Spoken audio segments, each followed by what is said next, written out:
माननीय श्री इकरा चौधरी जी। धन्यवाद सभापति महोदय, आपने मुझे इस विशेष चर्चा पर बोलने का मौका दिया। भारत के संविधान के 75वें वर्ष की चर्चा के मौके पर मैं सबसे पहले संविधान बनाने वालों की दूरदृष्टि को सलाम करती हूँ। एक युवा सांसद के तौर पर मैं अपनी उम्मीदों को संविधान के साथ जोड़कर खास तौर पर ये बताना चाहती हूँ कि आज हमारे देश में पिछड़े, दलित, अल्पसंख्यक समुदाय को किस तरह अपने संवैधानिक अधिकारों और आज़ादियों की हिफाजत के लिए हर रोज़ मुश्किलों का सामना करना पड़ रहा है। Doctor B.R. अम्बेडकर के कथन से अपनी बात रखना चाहती हूँ। उन्होंने कहा था, मुझे अपने भारतवर्ष पर फक्र है कि जिसके पास ऐसा संविधान है जो लोकतंत्र, समाजवाद और सेक्युलरिज्म को संजोता है। लेकिन आज ऐसा लगता है जैसे संविधान की किताब तो है पर इसे चलाने वालों का ईमान गुम हो गया है। आज हिंदुस्तान में हर वर्ग को किसी न किसी चुनौती का सामना करना पड़ रहा है, मगर अल्पसंख्यक खास तौर पर मुसलमानों पर जो कहर टूटा है वो किसी से छुपा नहीं है। ये लोग सिर्फ अपने मजहबी पहचान की वजह से निशाने पर हैं। संविधान का अनुच्छेद 15 कहता है कि किसी भी नागरिक के साथ धर्म, जाति या किसी और वजह से भेदभाव नहीं होना चाहिए, लेकिन हकीकत इसके उलट है।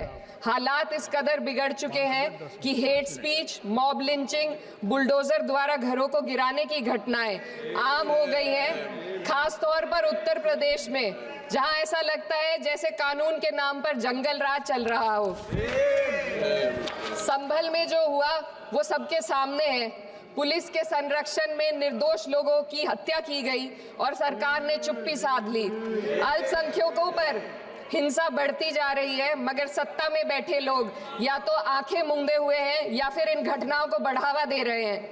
हद तो तब हो जाती है जब न्यायपालिका की बात भी अनसुनी कर दी जाती है। सुप्रीम कोर्ट ने मॉब लिंचिंग पर 11 सूत्रीय निर्देश जारी किए थे।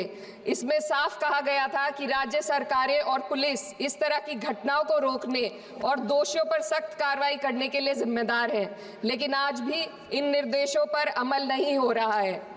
हाल ये है कि मॉब लिंचिंग को रोकने की बजाय सत्ता में बैठे लोग आग में घी डालने का काम कर रहे हैं। उनकी जुबान से ऐसी बातें निकलती हैं जो नफरत को और बढ़ावा देती है। ये अशांति अब इतनी गहराई तक फैल चुकी है कि हमारे समाज के धर्मनिरपेक्ष चरित्र पर गंभीर सवाल उठ रहे हैं। साल की शुरुआत में ही कई राज्यों में दुकानदारों को अपने नाम बोर्ड पर लगाने के लिए मजबूर किया गया। इसे सेहत और सुरक्षा के कानूनों का हिस्सा बताया गया, मगर असल मंशा कुछ और थी। ये कदम खास तौर पर मुसलमान दुकानदारों को निशाना बनाकर उठाया गया ताकि उनकी रोजी रोटी पर चोट की जाए। पिछले हफ्ते मुरादाबाद में एक मुस्लिम डॉक्टर को हिंदू बहुल्य मोहल्ले में घर खरीदने पर विरोध झेलना पड़ा। वजह बताई गई कि इससे मोहल्ले की सामाजिक शांति बिगड़ जाएगी। अब आप ही बताइए, क्या ये वजह सही है, जायज है? असल में ये छोटी बड़ी घटना इस बात का सबूत है कि सांप्रदायिकता को बढ़ावा देने वाले बयान और नीतियां हमारे समाज को अंदर से खोखला कर रही है। उत्तर प्रदेश में यति नरसिंहन ने बेहद घटिया बयान दिया, लेकिन सरकार इन बयानों पर कोई कार्रवाई नहीं कर रही। हेट स्पीच न केवल जनमानस के विचारों को प्रदूषित करती है, बल्कि इससे अब संवैधानिक पदों पर बैठे लोगों को भी प्रभावित कर दिया है। अभी हाल ही में माननीय उच्च न्यायालय इलाहाबाद के माननीय न्यायाधीश ने ऐसे बयान दिए जिसका संज्ञान खुद सुप्रीम कोर्ट को लेना पड़ा। संविधान के अनुच्छेद 29 और 30 ने अल्पसंख्यकों को उनके मजहबी और सांस्कृतिक हक दिए हैं ताकि वो अपनी पहचान को बचा सके और अपने संस्थान चला सके, लेकिन आज उन्हीं हकों पर हर तरफ से चोट की जा रही है।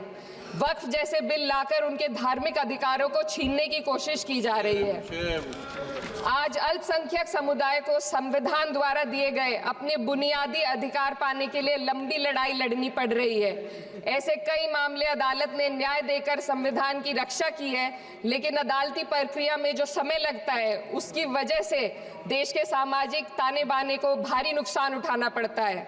मिसाल के तौर पर इलाहाबाद हाई कोर्ट ने 2004 के मदरसा एक्ट को रद्द कर दिया था, जिससे मदरसों के संचालन पर सवाल उठे। हालांकि सुप्रीम कोर्ट ने बाद में इस फैसले को पलट दिया और एक्ट को वैध करार दिया, लेकिन इस प्रक्रिया में जो समय लगा उसने अल्पसंख्यकों को बेचैनी और संघर्ष के दौर में डाला है। इसी कड़ी में प्लेसेस ऑफ वर्शिप एक्ट 91 भी आता है और कई अन्य अधिकार, उन्हें भी इसी तरह अदालती लड़ाइयों में उलझाया जा रहा है।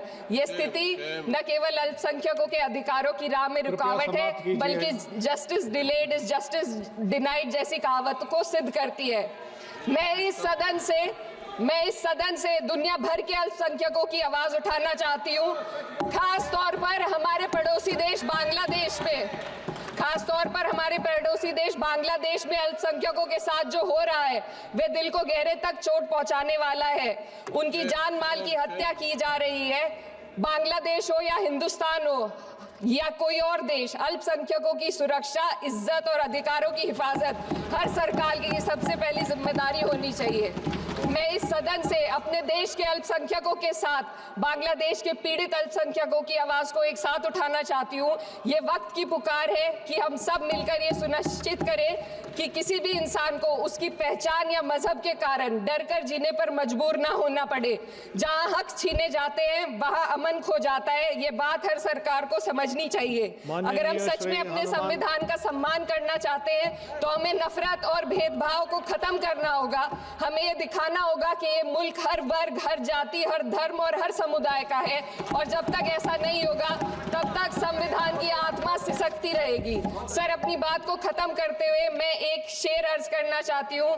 ये दाग दाग उजाला, ये शब गजीदा शहर, वो इंतजार था जिसका ये वो शहर तो नहीं। लेकिन अगर इस सदन में बैठे हम सभी सदस्य ये ठान ले कि हमें संविधान के मूल्यों को लागू करना है और उसे लागू करने का प्रयास करें, तो वे सुबह जरूर आएगी जिसके लिए लाखों भारतवासियों ने अपने जानों की कुर्बानी दी थी। श्री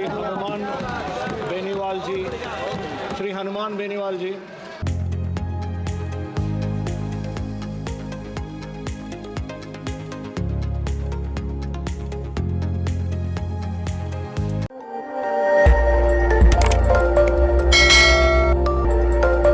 खबर आपकी, नजर हमारी। देखते रहिए आई इंडिया।